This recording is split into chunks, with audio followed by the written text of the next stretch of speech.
We're back in again here at allpointstv.com. And I'm glad to see all of you out there as usual. And we're going to be doing our program today again at 2 o'clock. You can stay tuned, or you can check us out later on a number of feeds that we have now. We got so many feeds that we're becoming the we're becoming the CNN of Flint. Not the CNN of Flint. Don't let me say that. Let me not the A, and we're certainly not the, John. We're not the ABC of Flint. John, did you see where they fired David Muir? I don't know who that is. I don't watch. Yeah, he's the one that moderated the debate. Oh, I didn't know that. Yeah, they fired him. He and the other, and also the other person that was one of the hosts of the event. I guess the ABC was thoroughly embarrassed because there was no doubt about the fact that Trump was out there debating three people. They had Trump. When Trump goes on those stations, I don't think he'll ever go on MSNBC. But if you go on those stations like ABC, NBC, CBS, whoever those moderators are, you're going to be debating Kamala Harris, and then you're going to be debating you're going to be debating the two people that are sitting there supposed to be neutral players asking questions, and they're going to ask. It's like that one teacher was going to didn't like the student in the classroom, and they're going to spell different words. So the students that she liked, she would ask them, we said, we're going to spell flowers, different flowers today. So the students that she liked, she would say, spell the word, pink. That's the pink flower. Pink, spell the word pink.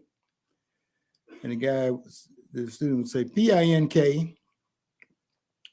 And then the teacher would say, okay, get to the student she didn't like. And she would say, okay, here's another flower. You spell this one. Chrysanthemum. That's what they were doing to Trump a couple of weeks ago. They were throwing these softball questions up there for Kamala Harris. They asked her the very first question they asked her. They asked her, it was a hard question in a way, but she could have, partially answered it. The question was, what do you say to those out there that to those that would say that you want to raise the question whether or not they're better off now than they were 4 years ago? And what was Kamala Harris going to say with that question? Was she going to say what nobody in this country would believe, that they're better off now than they were 4 years ago? Who is better off now than they were 4 years ago? I'm not. I'm not better off than I was 3 years ago. Every year, things get worse. And I go to the store now, and I did break down yesterday at the store, and it wasn't in my price range, but I just couldn't avoid eating steak for as long as I've been avoiding eating steak. I saw they were not going down on the price. So I went and bought 2 porterhouse yesterday, and I paid my house rent, paid for it.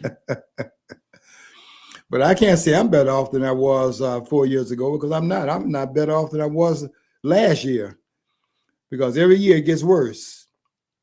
And if people vote, if they're not going to be voting these crazy blue and red state nonsense and vote their pocketbook, Donald Trump will be a shoo-in to be president, because things were a lot better when Donald Trump was president of the United States than it is right now under the Biden-Harris regime. That's what it is. That's what we have right now. This is a regime we have in power. And what am I talking about today? Because this was a second attempt on Trump's life. And although there was no one fired a shot this time at Donald Trump, that was too close, too close to call attempts.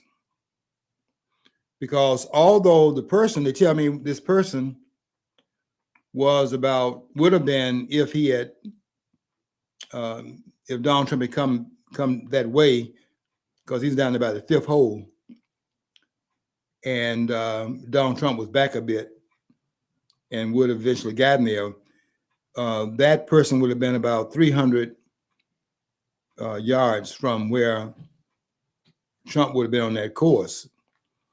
And although the 300 yards is like a football field, a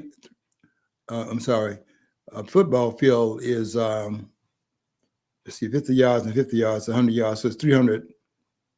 Every yard is 3 feet. So 100 and, well, you do, I'm not a mathematician, but you could bring that, as one guy was saying, you can bring the target right in your lap at that distance with that scope. Because the guy, when the FBI, or was it Selective Service, I forget which one it was, but it was one of the two.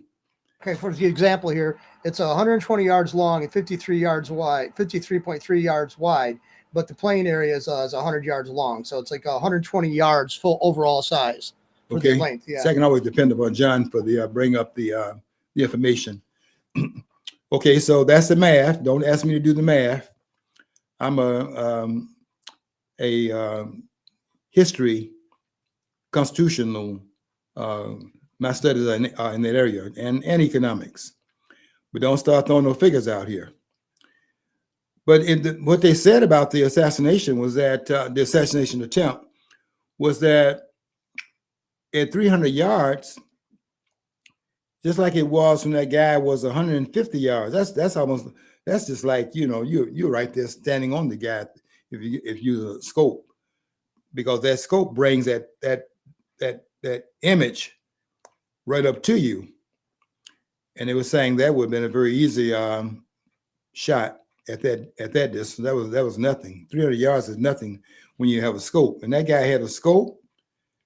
There was what did they say? Was that an AK-47? I think it was an AK-47. And they said that what happened was that they saw this barrel push through the bushes, and that's when they recognized that person was there. Now, let me say a few words, because I want to speak about assassination in general in this country, because I want to say something about that that's not been said about the Kennedy assassination, which is something I've been studying for a large number of years. I won't even tell you how long I've been studying this case. But that they saw a gun coming out through the bushes. Now, that area where that person would have been if Donald Trump had come down to about the fifth hole, that place where that person was one of the few places where the shrubbery, which is very thick on that golf course by the fence.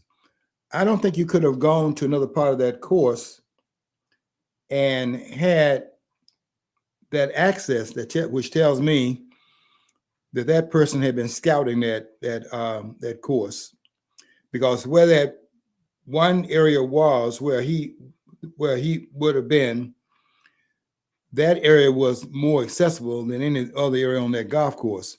So there was a lot of scoping that had taken place. And that person, this is very methodical in terms of that person.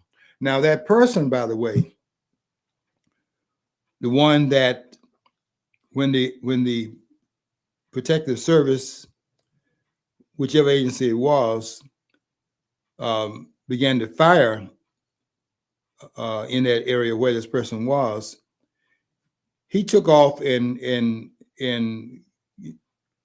ran and got in his car and drove off. We left a telescope behind, and whatever that was is a finder, had some other equipment in 2 backpacks. They haven't said what was in the backpack yet, but it'd be interesting to find out what was in those backpacks. But this person had planned to do some serious damage.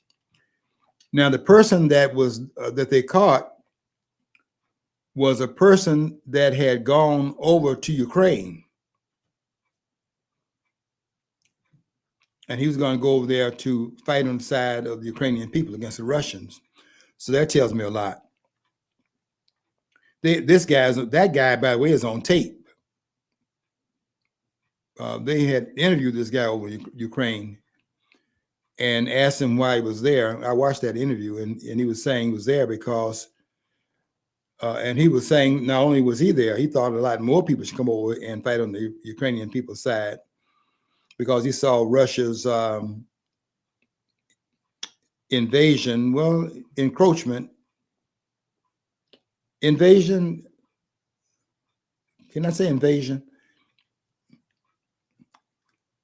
Russia going in Ukraine.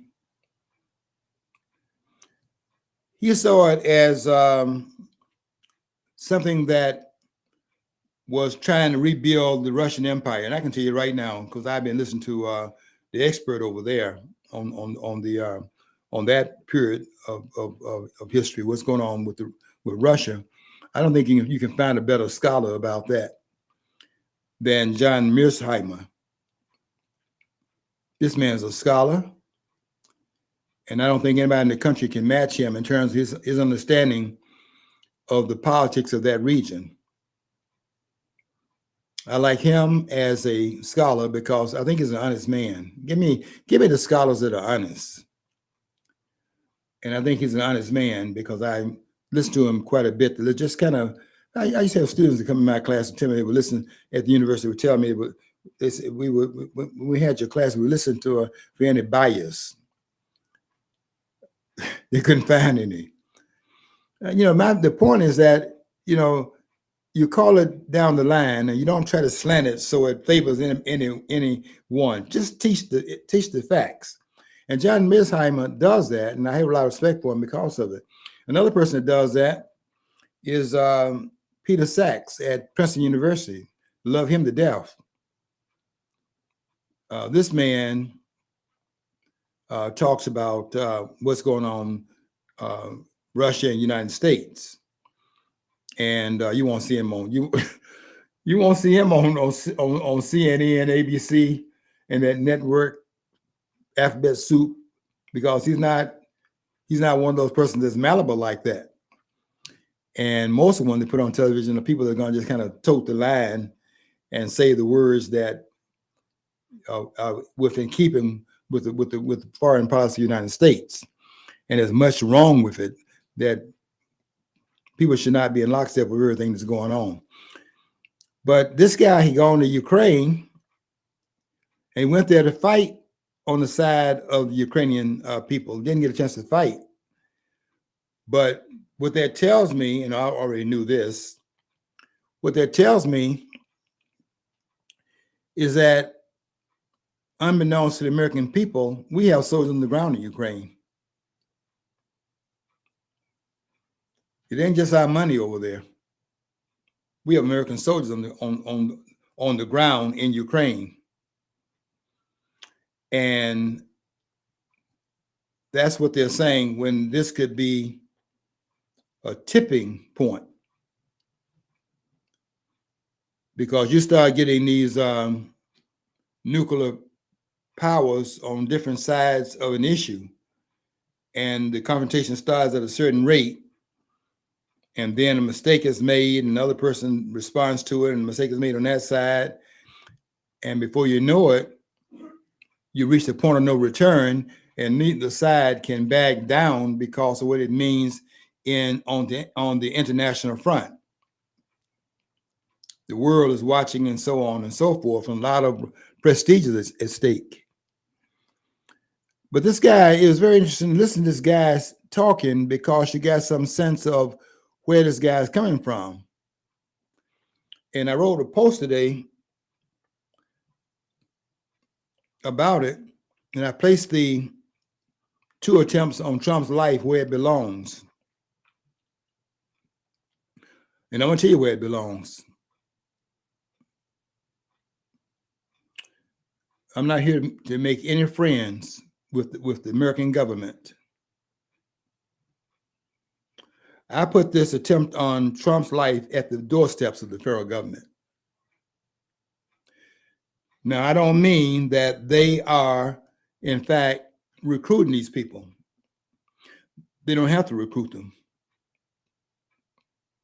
The energy of the federal government toward Donald Trump is authorized these assassination attempts. You have to understand a little bit of the history of the country. I will give you one example. Take the assassination. Well, I'll give you two examples. Take the assassination of Martin Luther King and Malcolm X.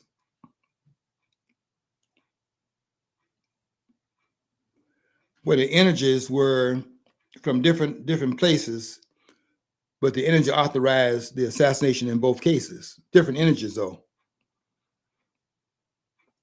In the King assassination, there was this statement by J. Edgar Hoover, the director of the FBI at this time.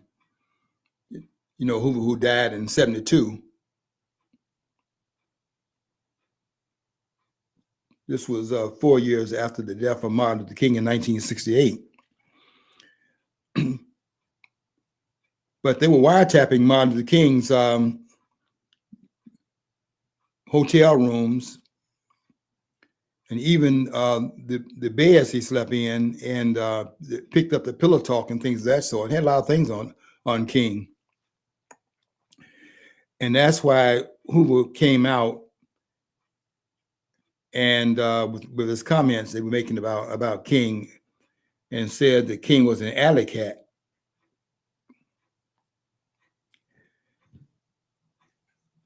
He wasn't making it up. And it was well known inside, well, not the alley cat part. I wouldn't say he was an alley cat, but we're talking here about extramarital relationships. And you ought to read this book by, I think her name was Gloria Davis. I know her last name is Davis. And she has a book out, which I read some years ago. And it's called I Too Live the Dream. So they had a lot of things. So they had that, they knew, the FBI knew about that. And when King criticized the FBI and said that in the South, they were not doing enough to protect the civil rights leaders, or the civil rights, demonstrators, not just the leaders, the demonstrators, and made a criticism of the coveted, at this point, FBI, which was Hoover's baby, because it had grown up under Hoover. The feet underneath the FBI would have begun in 1924, and Hoover was there at that time, and it really was his baby, so to speak. And to make those comments publicly, as King did, inflamed the FBI director. And that's when the energy changed. When Hoover came out and said that King is the most notorious liar in America, that language was really quite, you expect, these are two iconic leaders, and you expect a little bit more nuanced language, but that language is not nuanced. That language is very explicit and very direct and very caustic. So now the inner circle of king know what this alludes to, and they got to calm it down, because if they come out, and because they knew what this was about, they knew what J. Hoover knew. They knew what Hoover knew. So trying to calm the waters, they asked for a meeting with J. Edgar Hoover. And Hoover had been sending tapes to King's wife. When I say Hoover, I'm saying the FBI had been sending tapes. And on those tapes was some very intimate types of things that were going on. So they were trying to create, problems so that he would, back down. And you may want to read this book. I'll give you the page number where you have to go read the whole book. I've done some reading. I've used my eyes to save some of your time and your eyes on some other things you can go and read. But you might want to read this book written by David Garreau. Page 125 of this book. And you'll see where there was an anonymous letter sent to Martin Luther King. And the letter that was sent was sent as if it was sent by some of the people that were following King, and so on and so forth. They knew where the letter came from, but it was actually telling King that it was really telling King to commit suicide. That's everybody who's read that letter's interpretation of it. And I read the letter, and that's my interpretation. Because it told King he only had so many days in order to do it. And those days, if you count them, would have been the days up to the time the King would have been receiving the Nobel Peace Prize in 1964. And they told King, the letter told King, you only have one way out before your alley cat self will be exposed. And you know what it is, and you better take it. So that's the energy that was out there, and you put that energy out there. You don't know that energy could cause a storm in some twisted minds out there, because King had a lot of person didn't like him all over the country, including people in the Black community. There was a lot of friction going on around King. Some of it, I mean, that was the nationalists thought he was in the way of their tribe. They think they're going to have revolution. And they're saying, revolution, the solution, sing the song. And there was this other element where in the civil rights community, they thought King was soaking up too much of the sunshine. And he and Roy Wilkins are at odds. And there's this minister in the whose house King was going to go over that night that he was shot, going to have dinner. And there's some people, Greg was one of them, and there's this guy, what's the other guy's name? This guy does a lot of conspiratorial things. He thinks this, what's the guy's name? The pastor. I've heard the comments they have attributed. I know the comments he made, and there are some that think that this minister was one of the person that helped set King up. But my point is this: when these assassinations go on, there are a lot of different rooms in which it plays out. They can point to one person, but that wouldn't be true, because there are a lot of things that are in the mix in terms of what brings that about. Even if their hands are not on it, which is not necessarily what the case was in these two attempts on Trump's life. No one had to authorize these guys to do what they did in Butler, and now this golf course in Miami. You don't have to do a direct authorization. Your energy was authorization. That friction between J. Edgar Hoover, whose name today is a little bit different than it was in that time period, because J. Edgar Hoover had managed the image of the FBI, and they had a very clean slate at that point. Not necessarily today, but then they had a very clean slate. Today, it will not probably play out the same way, because everybody can see now that the FBI wasn't all that it was cracked up to be. not with Peter Stroff and Lisa Page. You know what happened there with that discussion they were having about stopping Trump. And you read the transcript of that and how Page and Stroff were talking about stopping Donald Trump inside the FBI. So the energy is there.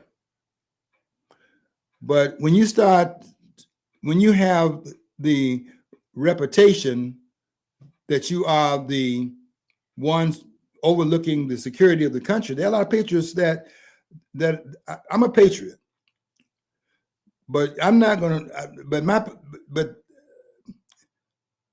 I'm not going to be lured into these little false expressions of it. That's what I consider this to be. People have to be smarter than that, because what they're doing is playing off on people who have patriotism. Maybe this guy was patriotic. It seems like that's what I got from his talking over in Ukraine. I don't think he should have been over there, but I listened to him because I want to see who this guy was. This guy was thinking he was carrying out a patriotic duty. He thinks he needs to stop Russia over there, because don't stop Russia over there, he's going to be in Washington. I mean, the Russians are coming. That's what they've been putting out here for the last, ever since Khrushchev. Really, this book that's put out by David Horowitz, who just put a great book out about the left taking over the Democratic Party. And there are a lot of people who really are patriotic. Some of them on the left, and I don't think the right has all of the patriotism in the country. The ones I was in school, the people who taught civics classes and a history class, I would say probably were Democrats, probably, the FDR era Democrats. Mm-hmm. Some of them were World War II veterans who went to college on the GI Bill. So that was considered a socialist program, but they loved the Constitution. My own grandfather, who was a socialist. That's right. He loved the Constitution, the Bill of Rights. I don't know how he would have maintained that if their way of thinking would have taken over. We wouldn't have had that much freedom. They couldn't have possibly loved that. But anyway, yeah, he was a diehard patriot. Yeah, John, go read David Horowitz's book, because that takeover had not occurred at this point. But that party has been taken over by the Marxists. This is a communist party today. That's why they say this is not the party of your parents and your grandparents. No, the party left them. They didn't leave the party. The party left them. The party definitely left them. Because I knew a lot of UAW guys who were they were constitutionalists. They were gun owners. They loved their hunting, their fishing, and all that. They were like true blue, good old boys, I guess, in some ways. But they were they were Democrats and they would join the Union because that's who they had this relationship with. And they would be appalled if they were alive now to see what's going on with the Democratic Party. John Kennedy could not. If John Kennedy came back here now, John Kennedy could not get the nomination in the Democratic Party. And you saw what happened to Robert F. Kennedy Jr. He was running, and they were blocking him from doing anything. And he had to eventually close up shop. And then he went over there and joined Trump's campaign. So no one would recognize, nobody back in the 60s would recognize the Democratic Party today based on what the party was in 1963, the year in which John F. Kennedy was assassinated. That party is unrecognizable. And it's amazing that you talk this blue state and red state as if what they stand for, because red is the conservative, red is the liberal, and I'm sorry, red is the conservative, and blue is the liberal, and it's reverse these colors so that it looks like because red really should be the color for the liberal. Since you're now talking about Moscow, Horowitz puts this movement going on sequentially over time.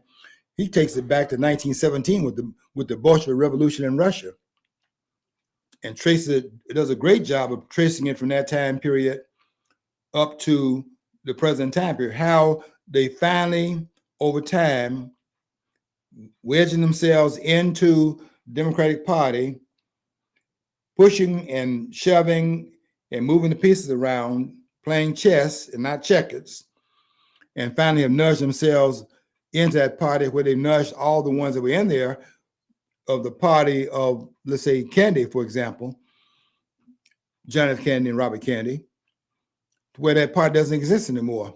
And they better, and this country better wake up to that reality, because the person that are carrying it right now, carrying that party line on, is Kamala Harris. This comment she loves to talk about is if she's saying something profound.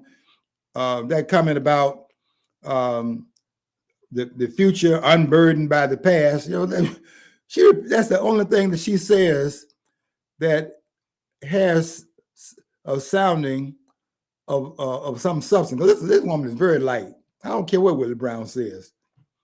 Her boyfriend when she was 29 years old. And Willie Brown says a lot of things better about her now, about her that are better than she's saying about him, because she's mad at Willie Brown, because now she says about him, if he throws as much as a gum wrapper on the when she was a prosecutor in California, he's gonna get arrested. I just recognize, though, if you look at the left of the current left, you look at their money and their holdings. The old extremists, the leftists, even though they were actually very poor people, or relatively poor, indigenous, whatever. Now you look at these people and they're billionaire Marxists, or nearly billionaires or multimillionaires. Yeah. I mean, what's her net worth? What's Obama's net worth? I mean, you could tell me that. Okay, how many people went out and bought books that Barack Obama wrote? The publishing companies gave them a plum deal. I don't think they had the sales to back that up. No, they didn't have the sales to back it up. John, the guy, they asked Obama to write, just to make this point, they asked Obama to write a book that would have been on some academic topic. The man had come out of Harvard University, so they think the man knows more than we know. The man doesn't know anything. Obama's a lightweight.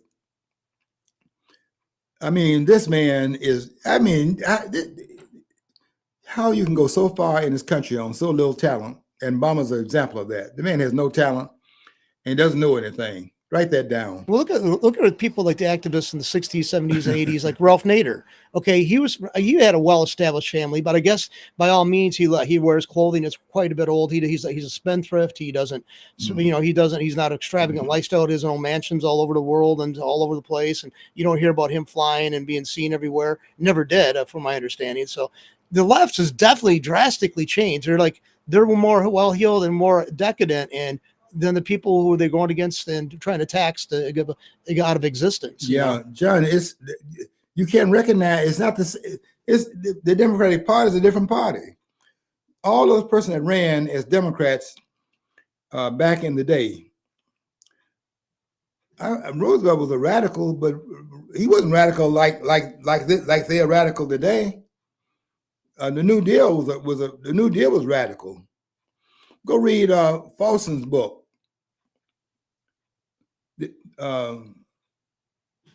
From this great college in the state of Michigan, Hillsdale College. That's a great college, conservative college, and it's a great college. If I was sending anyone out of the high school today to a college, I wouldn't send them to these larger. I went to larger universities before they got crazy.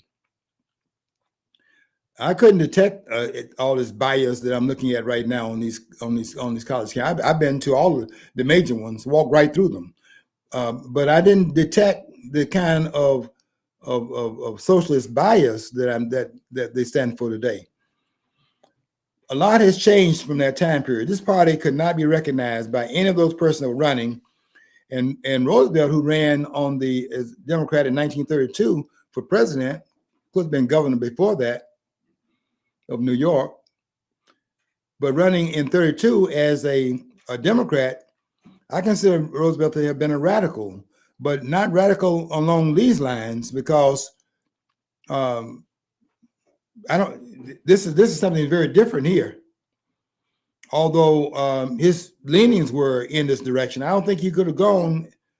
I don't think he would have gone this far. There's no indication of it. Although Hyatt, F.A. Hyatt, wrote his book in 1944 during the time of Roosevelt, and he wrote the book called "The Road to Serfdom." And I think he was really talking and critiquing the New Deal, the road to serfdom. But I don't think it would have been this road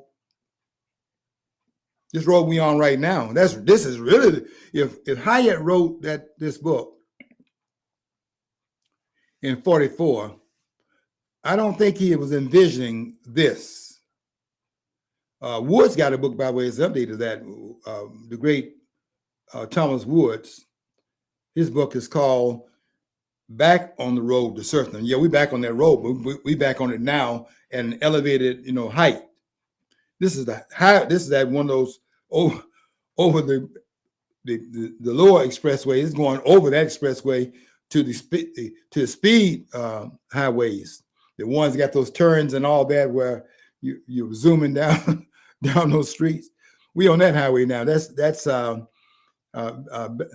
back on the road to serfdom. We back on that road, but we don't. But this is a different road than the road that Hyatt was talking about. It's like that was the JV, and we are now this is a varsity that we are. That's the road today. But we have to look at the authorization that goes on and how you authorize different things that go on without necessarily having contact. It's not like it's what I heard George Carlin talking about this one day in terms of him. He's a humorist, but the man was a very smart man. He had excellent critiques in his humor of how the system operates. That's a political critique that this country misses right now. But I remember he was sitting down on the couch talking on one of the talk shows, and people could not believe this man was talking about these conspiracies. And he said that I'm not talking about that these are formalized by them saying do this, do that. He said you go to the same schools, they have the same outlook, have the same credentials, they have the same views, and so on and so forth. And what you do is you play to that. That's authorization. And if you don't think that this is authorization and they don't know what they're doing by all this demonization of Trump, they knew exactly what they're doing. That's why I call them my article today. I call them what they are. They're human dogs. I'm not going to play no games here. This has been unleashed on Trump.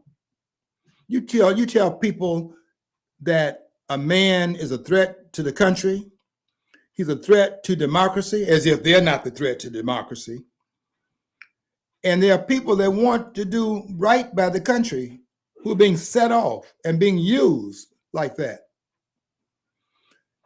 The thing is, the left is more easy to respond because, I go back to the King Solomon when they brought the two women to contending over one child, and one said it was his child, her child, and the other one said, and his solution was to cleave it in half. And of course, the woman who wasn't really the mother was fine with that, because she really didn't care about the kid, right? But the mother who really loved the child didn't want to see that, obviously. Right. So that's what it is.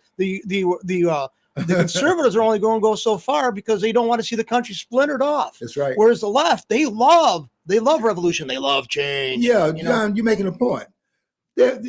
You play to that. You play to that, and there are these person on the edge, because not all going to fall for it. Because a lot of persons, they love the country. They're not over here trying to push the country over the cliff. There are very few that want to see the country go down. They understand this. You're inside the country. If the country goes down, you're going down. If you're in on a ship and the ship is going down, if this is the Titanic, and we own it, and you're trying to bring the ship down, go look at that movie and see how many of them were trying to go down with that ship. Look at how the stars got up there on the very, as it was going down, and look how they got up there at the very top and trying to be the last one to go down.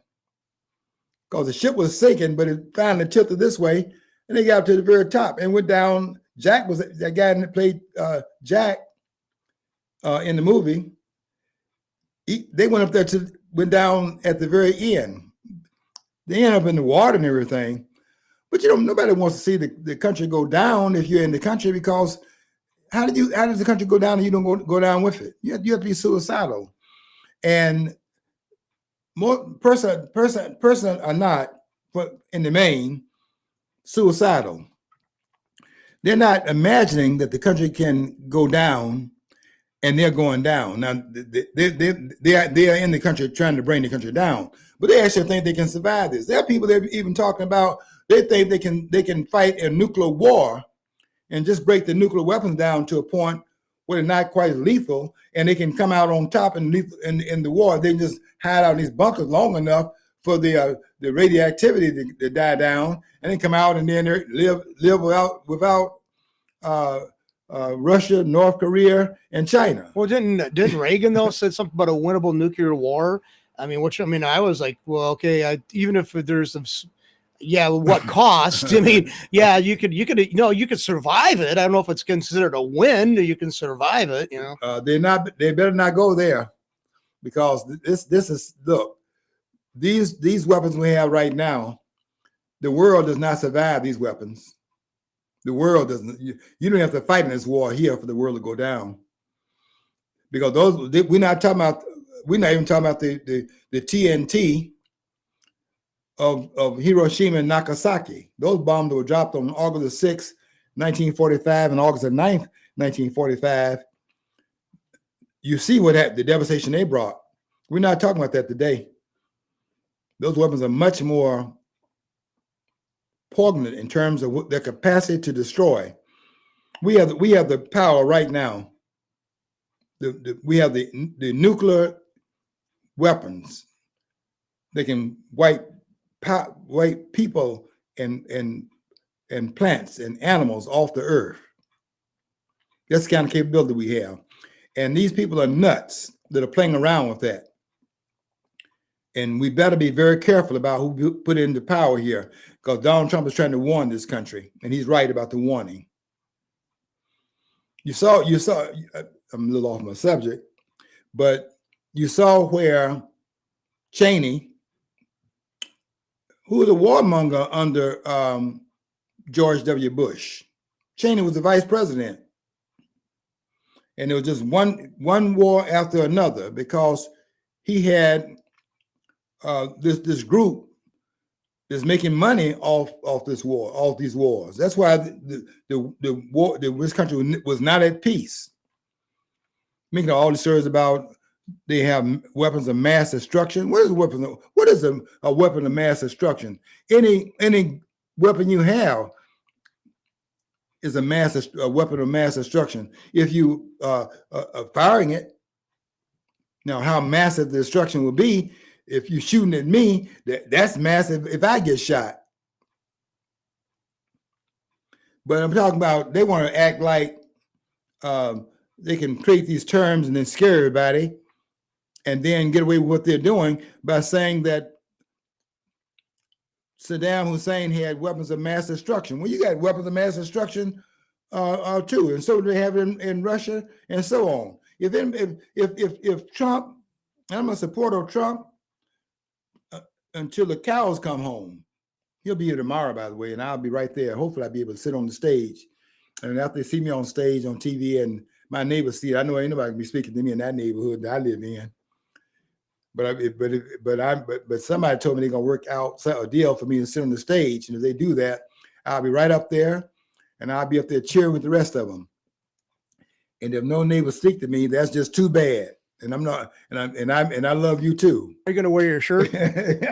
I'm gonna wear something appropriate for the occasion. Well, it's like appropriate. It's a Trump shirt. It's a Trump shirt. Yeah. That's what I'm saying. I'm gonna wear either that one that you gave me, John, or I wear something else that's appropriate. I have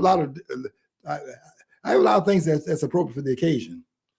but I'm gonna be there as a salute to my support for this campaign. And I tell everybody that's calling me right now on the phone trying to beg me for money for this cause and money for that cause and money for all other causes. I try to contribute when I can. $15 here, $25 there, $35. I get $35 a day because when you mention Trump's name, that's a $35 gift there. That's why I'm not eating as much steak now as I once did. But see, my vote would be for Trump, and it's going to be for Trump, but not for the Republican Party That's what I'm overall. telling John. That's what I'm telling most of them. Call me back on the 6th of November after the election is over. But I love your cause. Project Smile. I love what you're doing for the kids with the cleft lips and things like that. But I got to put you on pause a little bit because one thing about it too. Once you start contributing, they must have your name on the list because they start sharing these lists. I can't be getting all these phone calls because of my gift giving because those persons are not necessarily the ones calling me. Everybody else is calling. In fact, I think they're sicking them on me. We got a guy that gave $35. Go over there and get some money from here. That's where it seems to me. But I tell people right now, most of them, look, call me back. I'm not against your cause. I do believe in charity. I don't believe I'm being charitable when the government taking money out of my pocket and donating it to the world. I didn't sing that song, "We Are the World." I didn't think in those terms. But I'm going to give more after the campaign is over. But right now, most of what I'm giving is directed toward this campaign because I understand this. It's all on the table now. I'm telling this country. I'm telling you, America. Not that I have a large microphone, but I'm telling the ones who I'm using the microphone I do have to say this. This is your last shot. They see the country awakening. And if they're going to shut this country down and turn it in the direction they want this country to go in and turn its back on the framers, which is what they have to do, their time is running out to do that because more and more people are waking up every day to what's going on in the country. And they're waking up not necessarily because of persons that are out here hollering like I'm doing or some of the others, like what Mark Levine is doing. They're waking up because of the bread and butter issue. They see the decline by going to the store and going to the gas pump. And if they vote on their pocketbook, which I think they will be doing that, then Kamala Harris, who I consider to be extremely dangerous, that slogan that she had, I left that point I was trying to make a few minutes ago, that point that she makes about unburden the future, unburdened by the past. Well, we are burdened by the past. The last 4 years has been a burden upon the country. And we better start asking ourselves, what is it that we've had over the last 4 years of the Kamala Harris and Joe Biden regime that we need more of for another 4 years under her and a possible 8 years if she's elected for the 4-year term? What do we need to duplicate that we've had 4 years of and need that duplicated for another 4 years under Kamala Harris? And all they did really was move her out of the way so as to run the same politics through Kamala Harris. And the game plan is the same. Hiding her out so she won't go out there and make a mistake and show who she is. Because these are Marxists and they're trying to hide that this is about a Marxist takeover of this country. This is a communist takeover of this country. This is a globalist takeover. And they're trying to hide that. I don't think you're going to have, for a lot of reasons, different reasons, another debate. Number one, the debate they had last time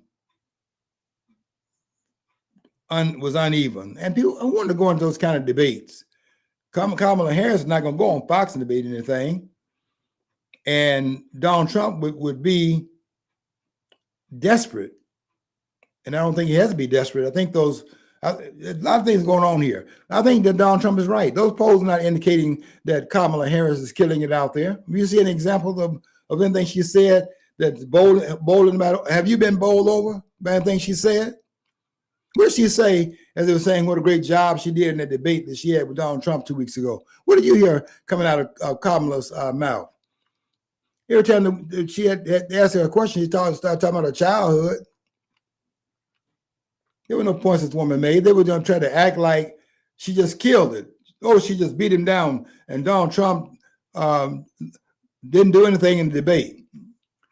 And they're now debating whether or not she won or Donald Trump won. Well, it wasn't even close. Kamala Harris didn't say anything in that debate. And she had no policies that she was trying to sell. She can't come out and say what she intends to do. Because the intentions that she has for the country are those intentions when she was back there saying words out of her own mouth, saying that she was a radical, and she is that. And took those positions that showed she was a radical, and she's now walked them back, and she's now saying she's for things she wasn't for in the past, but she's for it now because she's running her campaign as Donald Trump. She's running on that side of the political ledger, but she's running her campaign in. Donald Trump said in the debate he ought to send her a mega hat, and he should. You see where actually Biden was wearing a mega hat, a Trump hat? What was that about? I don't know. I saw it. I'm saying, is this show Photoshop? And I saw him actually. Somebody hand him a hat and he put it on. Had Trump's name on. I went, okay, this guy either he was trying to be cordial. They could play it off that way. He's really lost his mind. Yeah, John, that's part of it too. But John, I think Biden is mad because Biden, the way they pushed Biden out of the running for another term after. I mean, they knew the man was half there and half not there. They knew that. They were going to run him anyway because they were going to run the country through Joe Biden. But it became unpalatable in that debate. I think Biden, who was saying they were not going anywhere, he's going to use the leverage that he had because Biden had 14 million votes. How many votes do you think Kamala Harris had? None. How many votes did Tim Walz have? None. This is a palace coup. They pushed Biden out of the way.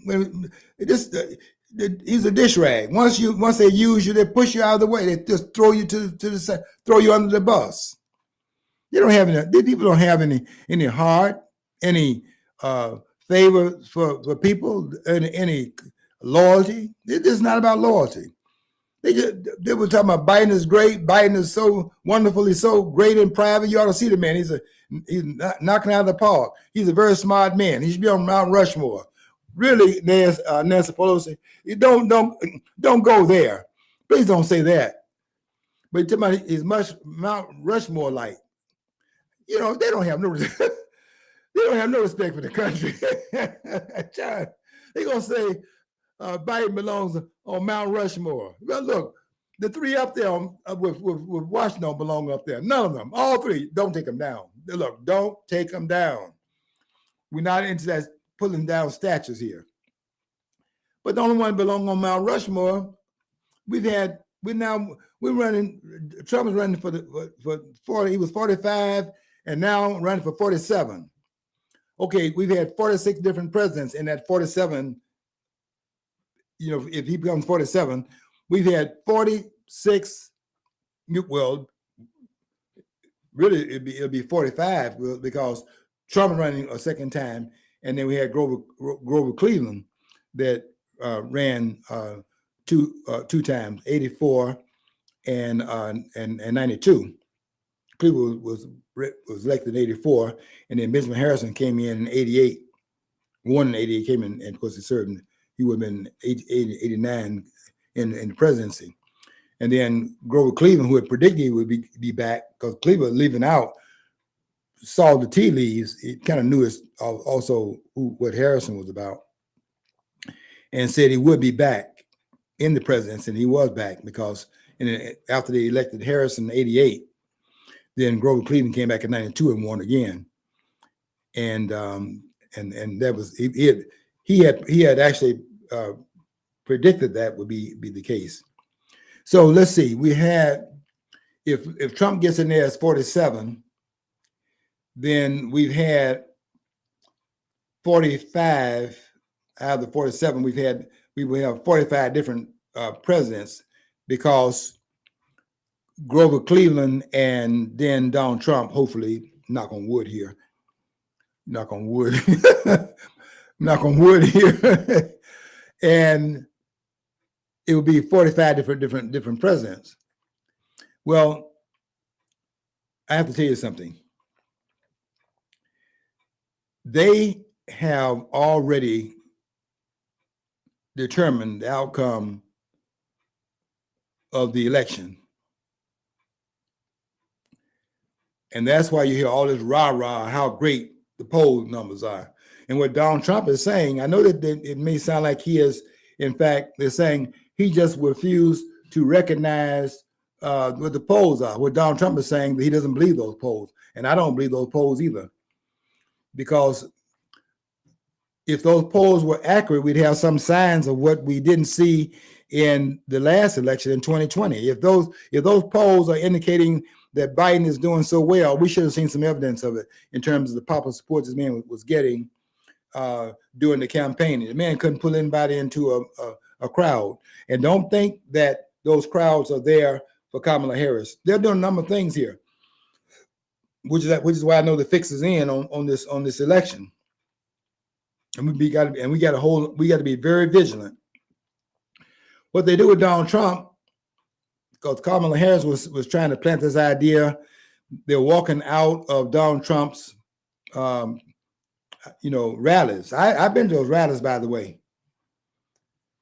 Or they play this trick of people, walking around, or just walking in the arena, and the arena will be partially empty. Now, I've been to a number of rallies of Donald Trump, and I've been to different states in these rallies too. I've gone as far as Ohio,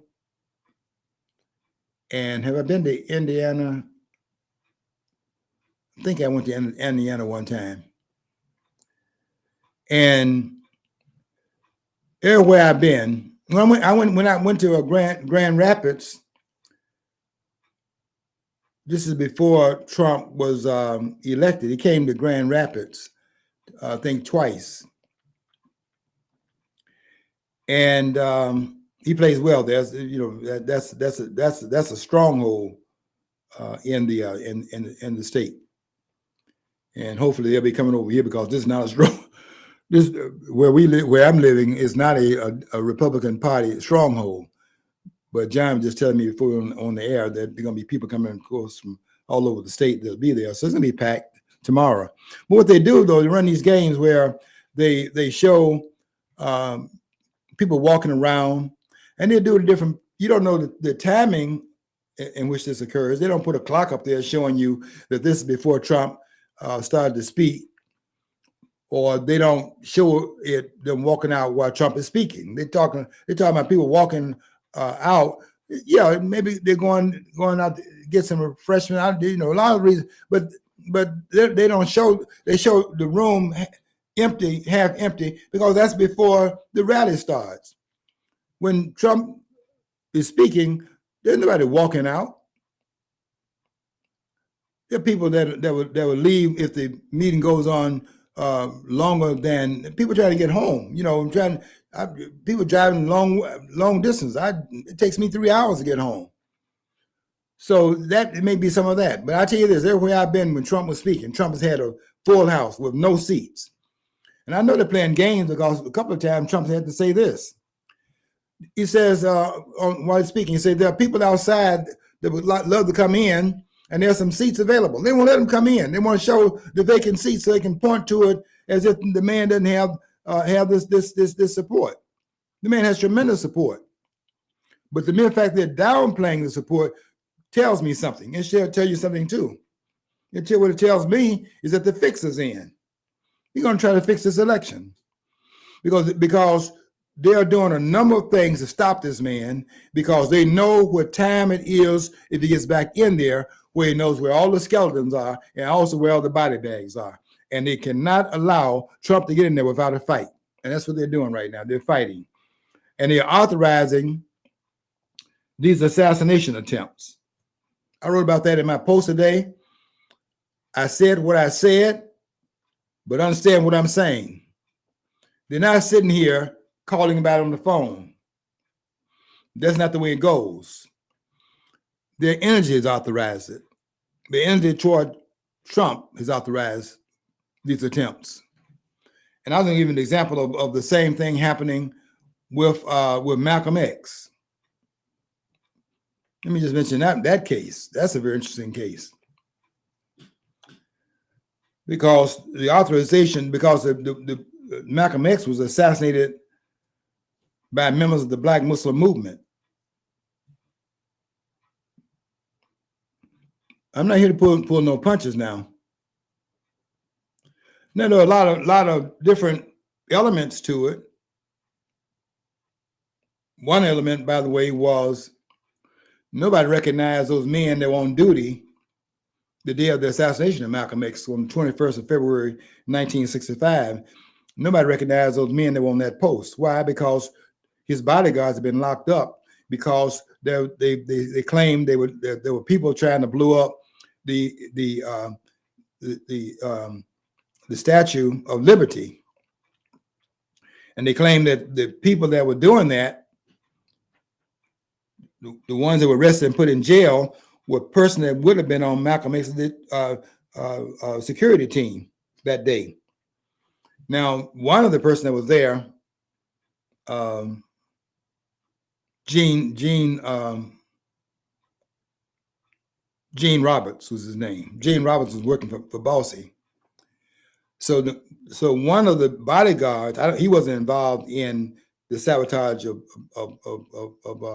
Malcolm X, but they had Bossy was definitely had sent him into Malcolm X's camp, and he's working with Bossy at that time. He didn't surface until they had the trial of the Black Panthers, and then when Roberts came up and testified against the Panthers, people looked back and said, "Wow, that was something," because they knew Gene Roberts. They knew him from the Malcolm X days, and when they had the shootout in Chicago, when Hanrahan and that with the killing of the killing of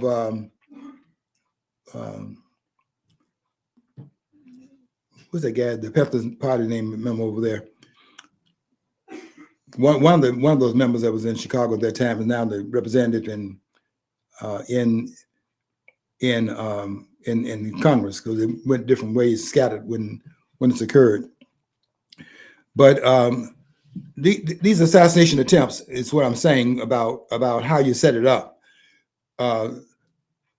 Elijah Muhammad did not have to tell the ones to go in there and do anything to Malcolm. His energy was enough to authorize it. The friction between the two men that was out in public, and the true believers looked at that energy and thought they would do the bidding of Elijah Muhammad, who they claimed represented Allah and came in the person of Master Farad Muhammad, and he was his representative on earth. And so you have that energy going back and forth. All we do at this point is what they're doing right now with Trump, and they just pull back the security, and that's what they're doing. Relaxing the security. And that's enough authorization and enough to do it. And this attempt, we had two of them. We're not finished yet. Stay the course, pay attention. Okay, Donald Trump will be here tomorrow. Going to be at the rally. If my neighbors are speaking to me, not speaking to me, I'll tell you about it next week. Until next week, we want you to follow your dream. If you don't follow your dream, you never know what's on the other side of the rainbow.